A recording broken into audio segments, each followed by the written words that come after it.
This call is being recorded. If you do not wish to be recorded, please disconnect at this time.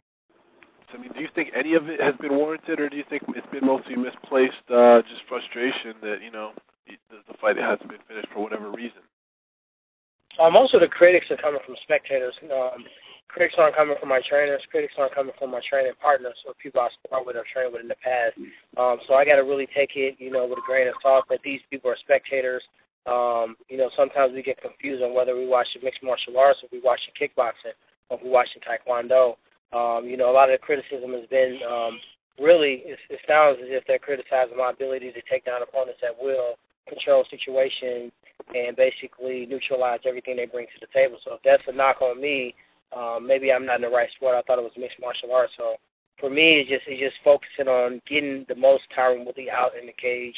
So my criticism goes to myself, basically making sure that every fight I can get a little bit more out, get a little bit more out. And when it's all said and done, when every tool that I possess, everything that I have as a skill is put out there in the cage, I'm a dangerous fighter for anybody to face. And that's my focus now, not so much on what the critics say, more so on why I fight, my family, the things I believe in, my focus, everything that drives me in fighting. That's the things that motivate me in training. Those are the reason why I want to get the most out of myself in the cage. Mm-hmm. And obviously, Nate is the most he's the most well known. He's the opponent who's kind of has the best resume, I would say, of anyone you've faced. Because of that, I mean, is he kind of the guy that kind of opponent that you can make a statement against in a way of proving the critics and people wrong? Well, once again, my goal is not really to prove the critics wrong, because the same critics at one point in time said I was the best athlete in the sport. They said I was a rising star. They said I was the next thing and one at the welterweight. I was the one to look out for. And with the decision win, by the way, not a loss, those same critics will say, okay, this guy's laying and praying. He's doing whatever he's born. But 2 fights ago when I was finishing with an arm bar or knocking someone out, they had a different opinion. So to me, once again, I just have to focus on my goals. Obviously, a victory against Marquart would be amazing for me. He's a big name. He's fought in the top guys. He had a chance at the middleweight belt. And I just think that, this is a guy that's still in his prime.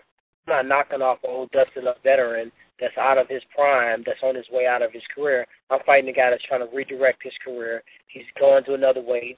He's trying to, basically get a different, fresh breath of wind. And he's going to meet me at my best. I'm going to meet him at his best. And those victories mean a little bit more to me than, taking out a guy that's, on his way out.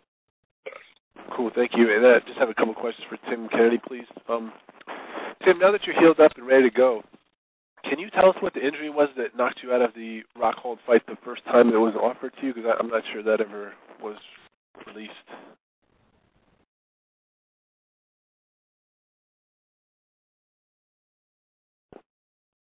Tim still there?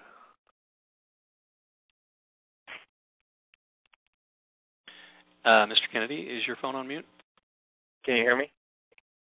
Yes, now I can. So I was sparring my left toe slipped in between a space in the mats, and I threw a hard left hook, and my toe stayed in the tiny little space, and my foot continued to move. So pretty much tore off my left toe, and had to go and get surgery to get put back on, and now my toe is a good-looking toe. Oof. Is it your big toe? Yeah, it was a big toe on my left foot. Wow. How was the recovery for that? Just kind of had to stay off your feet for a while, or anything more elaborate? No, I took 3 weeks off of no weight bearing on it. I couldn't do any strength and conditioning, and I couldn't do any sprints, no sparring, no grappling, and then I eased into strength and conditioning and hitting mitts and wrestling shoes, and then about 6 weeks later, I was able to start training again, and now it's 100% healthy. And by the time that you guys actually step into the cage, it's going to be almost a year between fights for you. Any concerns about that? Just the time. Ring rust comes up from time to time with guys, and any concerns about that, and just how excited are you to get back in there finally? I'm super excited to fight. Especially for the title, especially another very talented athlete. And I've had a lot of breaks, long breaks, some longer than others in my career. Whether I was deployed or just waiting on another fight like this instance. It's fighting. Sometimes you get a lot of fights, sometimes you get few. So I'm just excited that I have one right now. Okay, thank you guys. Appreciate the time.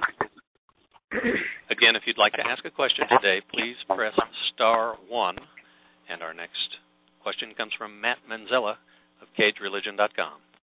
Good afternoon, guys. Thanks for taking the time. Luke, this one's for you. Going into this fight, there really seems to be a good deal of mutual respect between yourself and Tim. Is it all a bit more challenging getting prepared for a guy you genuinely seem to like? Not at all. I'm a fighter. I'm a professional. And, it poses a lot of problems, and I want to keep my belt. So I'm going to do everything I can to do that. And, I feel very confident in my skills, and I'm going to bring it to the table, and I want to protect what's mine. And a quick one for Nate. Nate, you've been away from Zuffa for a bit over a year, and, at the time it seemed like the company was quite upset, but now you're getting an immediate title shot in Strikeforce. Talk a bit about how that feels, knowing that Zuffa has kind of, restored its faith in you. It's huge for me. It's a huge fight to have coming back, and man, I'm just really excited about it. I feel very blessed. That's it. All right, thanks so much for the time, guys. Up next, we have Damon Martin of MMAweekly.com. First question is for Nate. Nate, he just kind of alluded to this. The last year has been pretty crazy for you. You signed the deal with Bama, never actually got to fight with them, and then obviously coming back to Strikeforce. I mean, how tumultuous was this last year for you? I mean, was there dealing with a lot of emotion over this last year, just waiting to fight, just waiting to be able to get back in there and do it again? Yeah, definitely, man. I mean, it hasn't been easy. It's definitely tested me, and I believe God's been testing me, and I just really feel grateful at this point, and it's been a rough road, but I feel like I've overcome the challenges, and I'm just excited to have this fight. I'm excited to get back in there. I feel like I'm a kid again with one of my first fights, so it's exciting. I know you mentioned in another interview that you've stopped the TRT treatments that you were on before. I know that was, obviously we heard all the stories about how that affected your emotions, all the different things that did for you. I mean, how are you feeling going into this now that you're off that and you're getting ready for obviously your title fight? I mean, feeling healthy? Is it feeling any different? How are you feeling? It's one of the things. It's been challenging. I've had to find a lot of ways to combat it, and I've had to change my training schedule. But bottom line is that I'm training hard. I feel great, and I've felt like this before in training and done awesome. So it's one of those things. I want to really just move past that point in my life. I'm so sick of answering TRT questions, to be honest. You would think the media would want to talk about something new anyway. It's like kind of old news, but I got a title fight coming up, and I feel great, and that's the bottom line. With that said, you mentioned obviously dropping down to welterweight over this last year. You were gonna fight at welterweight before when the fight didn't come together in England. So has your weight stayed down this entire time? Like, have you been able to keep your weight down this entire time? Adjusting your body, because I know when you were cutting weight in Pittsburgh, obviously you got your weight down pretty low. I mean, has that been a constant over the last year, or did you have to bulk back up and then drop back down? Like, how did that work as you had this time off? No, man, it's been easy. Like I said before, when I used to fight at middleweight, I was never a big middleweight, weight-wise. My frame is fairly big, but my weight has always been, I've fought under 200. I've never been over 200 in my fights. And, most of the guys in middleweight are over 200. And so I feel great cutting down for 170. Awesome. And one question for Luke Rockhold. Luke, I know your last fight, you were honest about the fact that, you weren't all that excited about facing a guy like Keith Jardine. We know Keith is a great fighter, but, as far as earning title shots and things like this, I mean, does a fight with a guy like Tim Kennedy get you more excited for the fight just because he is a guy who's kind of earned the shot and been around Strikeforce? I mean, does this make you more excited for a fight like this than maybe your last one? Yeah. No, as I've said it before, and I'll say it again, it's definitely – I want those guys. I want the guys that have earned their spot, and Tim Kennedy's definitely that guy. He's proven he's the number one contender at middleweight in Strikeforce, and it gets me excited for the fight. Fact is, if you come for my belt, I don't take it lightly. I'm gonna punish you. It's time for me to make a statement. You want to come for my belt, and it's not gonna go that easily for you. Awesome. Thanks a lot, guys. Again, *1 for questions. Our next question is from Franklin McNeil of ESPN. My first question is for TYRON. TYRON, you mentioned earlier that you try to find weaknesses in your opponent and try to exploit them. Without being specific, are there things in Nate's game that you think you can take advantage of? Definitely. There's always things in Nate's game or any other opponent's game that you see. Just because you find an opening doesn't mean that a person has a leaking gap. Me finding an opening might just be a position where, he doesn't look as comfortable, or, he feels a little bit more comfortable in a different position. So for me, it's, obviously people do things, they put pressure on where they feel comfortable at, and they put themselves in position without just, completely saying, okay, I'm going to do this, I'm going to do that. But I think people put themselves in positions they're comfortable at. And if you put them in positions they're not comfortable at, you have a better success rate, and that's, what I'm looking to do. And also, it was mentioned that obviously Nate is an accomplished fighter, and probably the most notable name fighter that you will have faced at this point in your career. But every fighter at some point has to fight a guy who is regarded as the best fighter he's gone against. Do you believe the timing of this fight is right for you? Well, the timing of this fight is perfect for me. I've been asking for these guys, and just being a young, spunky guy that's, trying to bite off the top guy's head, and one Daly and one Diaz and one. Sometimes what's our will is not God's will, and I feel like, for me it was a time where my faith was tested, and that produces patience.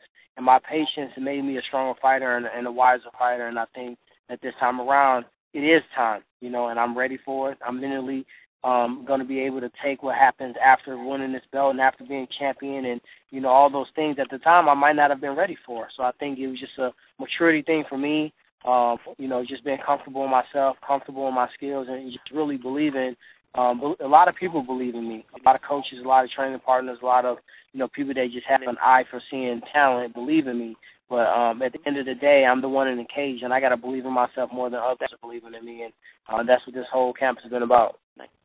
And my next question is for Nate. Nate, when you step into the cage, you will have been off for more than a year yourself, and I want to know how has your time off been, and do you think why won't cage rust be a factor for you? Well, first of all, I have around 50 fights, and I'm in the gym every day. I've been, as I said before, training for other fights that were supposed to happen that fell through. So I've been through camps. I've been training with the best guys, top guys from all over the world, and I'm excited for this fight, and it's for me it's a good thing, man. When I fight with emotion, I do better than without emotion. I feel like I go in there, and my goal is to beat the hell out of my opponents, and that's what I'm going to do July 14th. Well, let's talk about those emotions. What are the emotions that you're feeling heading into this fight? Excitement. And I can't wait to get back in there. I want to show off my skills. I have new skills, and I got some old skills that I'm going to bring back, and just excitement. Okay, when you hear an opponent say that they see something in your game that they may be able to take advantage of, how do you respond to that? I don't listen to that, man. There's it's not. it's not about my opponent. This fight's about me and what I'm going to do, and I'm going to win the belt, and that's it. Okay. Thanks, guys. Thanks. And our next question comes from Heidi Fang of the MMA Fight Corner. Hello. My first question is for TYRON. You haven't lost in 10 fights. What kind of confidence does that give you going into fight for the title? I really try not to focus on that. One thing my college coach told me, as amateur wrestling is don't focus on not losing. Focus on each fight individually. And I've been able to, keep that out of the back of my mind, keep the the undefeated record out of the back of my mind. In each fight I take it as I'm going out there to win. I'm fighting to win, and I'm not fighting not to lose. When you fight not to lose, you can see that it's a lot different. And, my goal is to fight to win. Fight as if I don't have a care in the world. Just relax and just go on autopilot. Everything that you drilled, all the techniques that you've learned, just really fight that way. And that's the kind of confidence I go in there with, that I'm 0-0 right now. So when I go in there and fight this kid, this is the toughest guy I've been faced with. And, as many warriors, that came before, they've been faced with tough opponents, and they put them away. And I think that's my job, is to go out there and do that each time and make it a new challenge each time, and not really just, think about everything in the past. Great, thanks. And my next question is for Luke. Do you feel like in your second title defense that you have any added pressure this time around?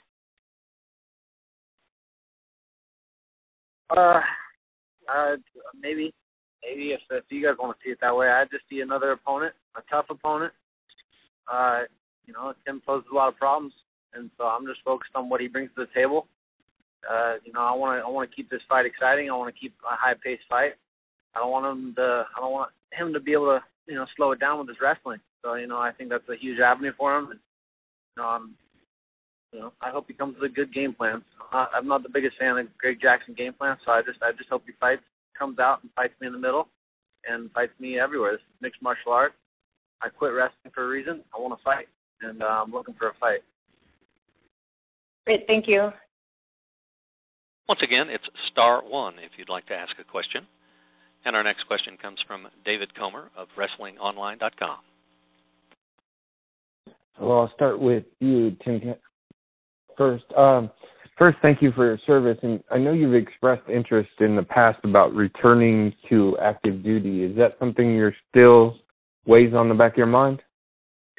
Yeah, that's definitely something I am always being tempted to do. I got a lot of friends right now that are in Africa, that are spending a lot of time in Mexico, that are down in South America. The wars are kind of slowing down in Iraq and Afghanistan.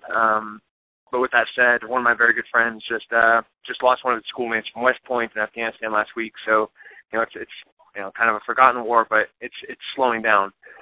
So that weighs heavily on me, wanting to go back over there. But this is what I said I was going to do, and I really need to. I have dedicated myself to this, and I got to accomplish as much as I can before I move on. Good to hear you're focused. Best of luck, gentlemen, and see you in Portland in a couple weeks. And there are no further questions in the queue at this time. I'll turn the conference back over to Mr. Graff. Thank you very much. This time I'd like to turn this call back over to Scott for an announcement regarding the next Strikeforce event. Thanks, Ryan. This call is being recorded. If you do not wish to be recorded, please disconnect at this time.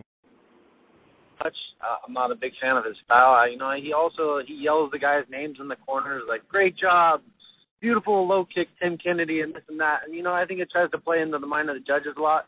And, it's a form of, I think, cheating at some extent. So I'm here to fight. I'm confident in my abilities, and I'm not going to let this fight slow down. And whatever he brings to the table, it's not really going to matter, because I'm going to nullify it, and I'm going to play my game. Luke, do you actually game plan your stuff, or do you just kind of go in there and kind of freelance? I game plan my stuff. I do my homework more so than probably anybody else. I just it takes a long time to build instincts, and I'm in my training camp building instincts. So when in the fight, I don't even have to think about what I'm going to do in there.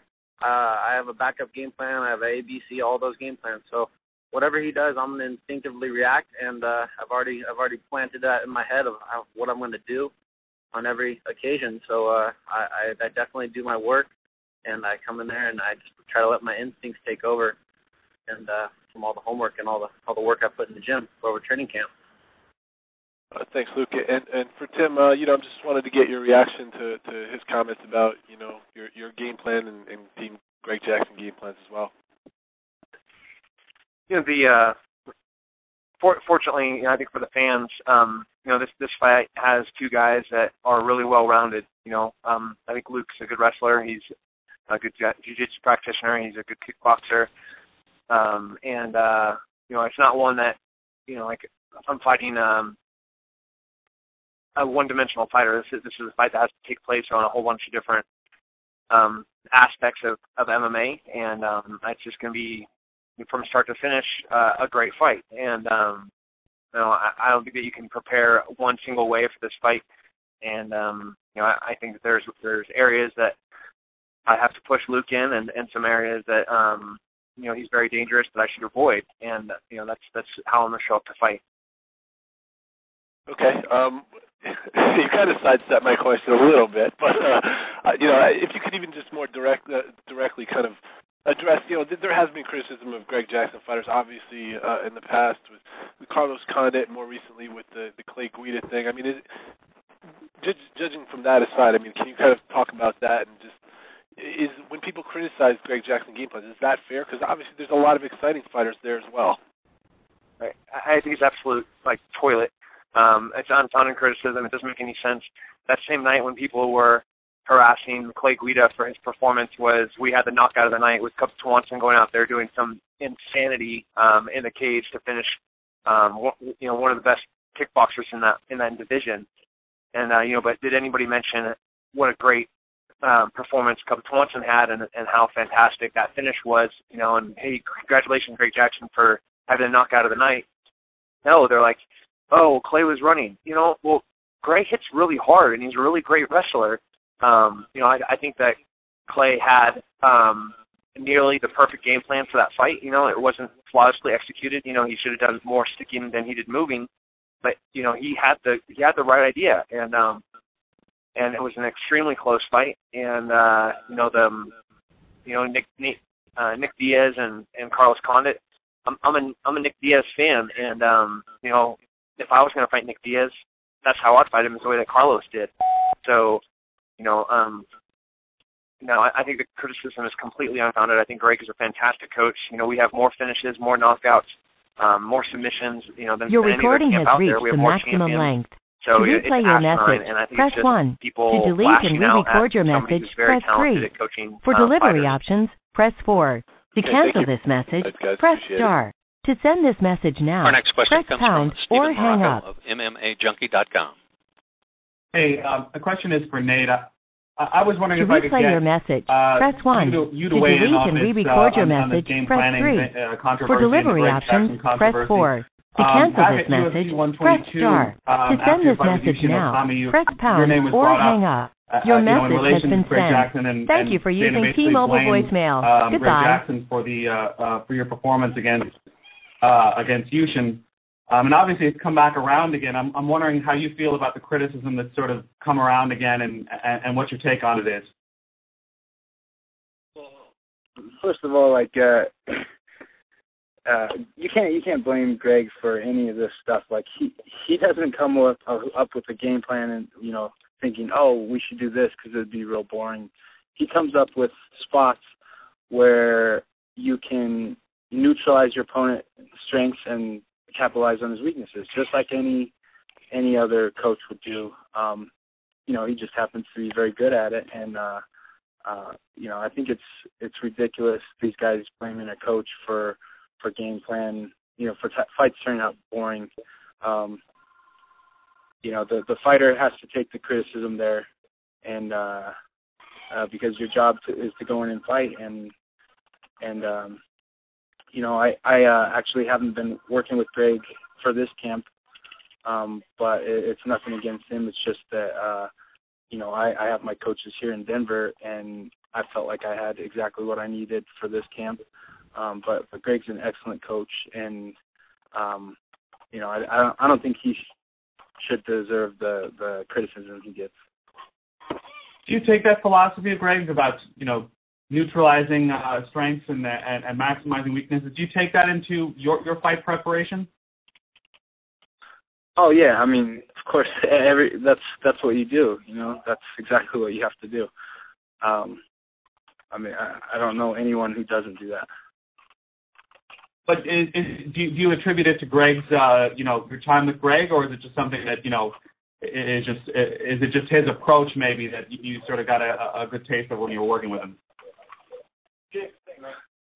I mean, some of his approach, yeah, I guess. But I think that's a pretty general thing to do for a coach or for a fighter, is to come up with a game plan where you attack their weaknesses and you're able to defend against their strengths. Okay, thanks, guys. Again, it's star one if you'd like to ask a question. And our next question comes from Ryan Smith of MMA Meltdown.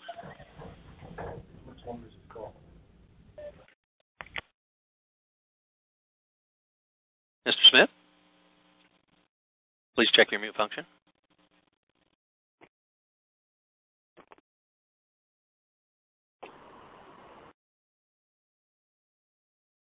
And there are no further questions at this time. Thank you very much. Thank everybody for joining the call today. Again, Strikeforce Rockhold versus Kennedy takes place live on Showtime at 10 p.m. Eastern and Pacific with a tape delay on the West Coast on Saturday, July 14th. Thank you for attending the call today. This concludes today's presentation. Thank you for your participation.